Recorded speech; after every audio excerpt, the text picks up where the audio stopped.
We all know the Mandalorian. Epic cock and ball torture BDSM, fucking my mouth down in the basement, flailing awesome epicness posters everywhere. It's one of those shows, okay, and I love it for it. But I have to say, it has some flaws that I feel like nobody really talks about. And I have to preface that with saying I really do love aspects of The Mandalorian, okay? Not funny.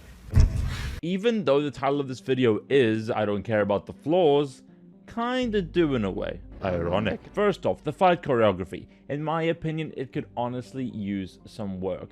Too many mindless spins. Whereas in the prequels, yes, they did spins and stuff, but in a way that made sense, holding the lightsaber behind their back to cover their back, you know, to sort of juke out their enemy. Whereas in this, they're just spinning, and spinning super slowly. Now, it's not just spinning, but that's the best example I could come up with to write down, okay? And then there's stormtroopers. I know stormtroopers are supposed to suck, but because of how much they just extra suck in this show, I never really feel any tension and just know that everyone's going to get out without as little as an ass scratch on them. It seems the only time anyone ever gets shot is when someone has Beskar, like Din Djarin. And on Din Djarin not using his jetpack to go save Baby Yoda, Grogu, the child, whatever you want to call him, from the big bad Dark Trooper robot droid things, right? It's like, bro, do you have chemtrails in that helmet, Din Djarin, that makes you so dumb? Like, you can control your jetpack with your little arm doohickey, boop, and the jetpack comes to you, but no, you leave it on the side. You're like, no, Baby Yoda, please, no, and you're like running up the rocks. Dude, what? It just seemed like lazy boomer writing to me, to be honest. But as I'm talking all this shit, there are also things about Season 2 of Mando which I found coomable. And I'm not gonna lie, most of that does have to do with satisfying my sweaty fanboy armpits, okay? Oh, Bo-Katan? Boba Fett? Oh, Ahsoka! Ah! Luke Skywalker!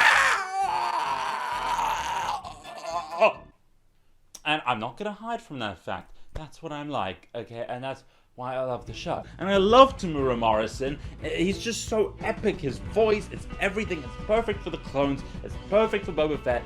Seeing him just go, fucking go kill you, you know, with my damn club. Ah! And even me, I am way more of a Jango Fett fan, and I'm kind of annoyed at how underhanded Jango Fett has been in the past when he gave two Jedi Knights a big run for their money. Both in movies, okay? Not like in a comic book or something. But even with that, just seeing Temuera Morrison don the suit, I nutted. Okay, I'm not gonna shy away from it. I did, in fact, nut all over the walls. I remember my younger son saying, isn't it funny you put a bucket over your head, Dad, and, you know, and people think you're rather cool. Maybe this is pathetic to some of you, I don't know. But what makes Mandalorian watchable for me, at least Season 2, because I actually think in terms of, like, plot writing, in terms of continuity editing and stuff, Season 1 was better than Season 2, but Season 2 was better in terms of fan service and all that. What makes The Mandalorian Season 2 watchable for me, despite its abundance of flaws, the pure unadulterated fan service is what saves it. But right now feels like the sequel trilogy we should have gotten. That's The Mandalorian Season 2. Luke actually being Luke and not Jake Dickbutt Skywanker, okay? Seeing Boba Fett finally not be useless on screen, taking down stormtroopers with a damn club. Boba Fett. Boba Fett. It's these moments of fan service that can really make me forgive all the issues. Mission failed. We'll get them next time. Or, you know, when you fought a bunch of stormtroopers who came out of little Imperial shuttles that definitely don't have their own hyperdrives, and then he flies up, he sees an Imperial cruiser, and he's like, oh, the Empire's back.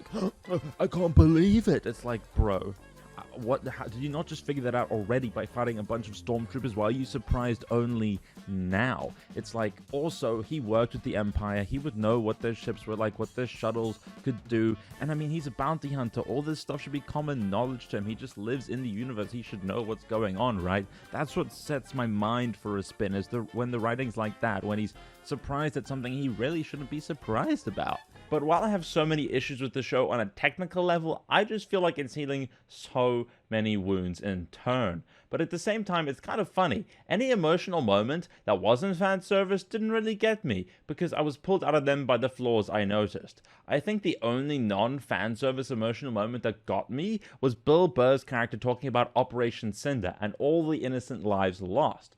Besides this, anything that had nothing to do with fan service did not hit me emotionally, I'm not gonna lie. However, like I said, it all gets fixed by seeing Luke's X-Wing docking. It just had me going full Reddit, open mouth, heart racing, tearing up moment. Okay, and even that could have been done better, I think, but I don't want to, nitpick it, because just the fact that they finally gave us the Luke that we've all been wanting for so long, that's what I've been waiting to see since I was a kid, Rian Johnson, okay? Not you know what. All that being said, though, I do have to praise the show for not just the fan service aspect that I loved, but also Din Djarin's character development. How he finally started to place people's lives over that of the overzealous creed he's been following. By other people's lives, I mostly mean Grogu, obviously, and the overzealous creed, I'm talking about keeping that damn helmet on, That's the character development I live to see, compared to someone else. Best thing I can say about The Mandalorian is it's like a bunch of man-children, and I mean this in the best way possible. It's like a bunch of man-children just going at it, making the Star Wars show they want to make, that they know fans will like because they were proper fans themselves, and I have really gotta respect that stuff. But what I am a little bit iffy about is, as this gets closer to the sequel trilogy, what's gonna happen to the show, right?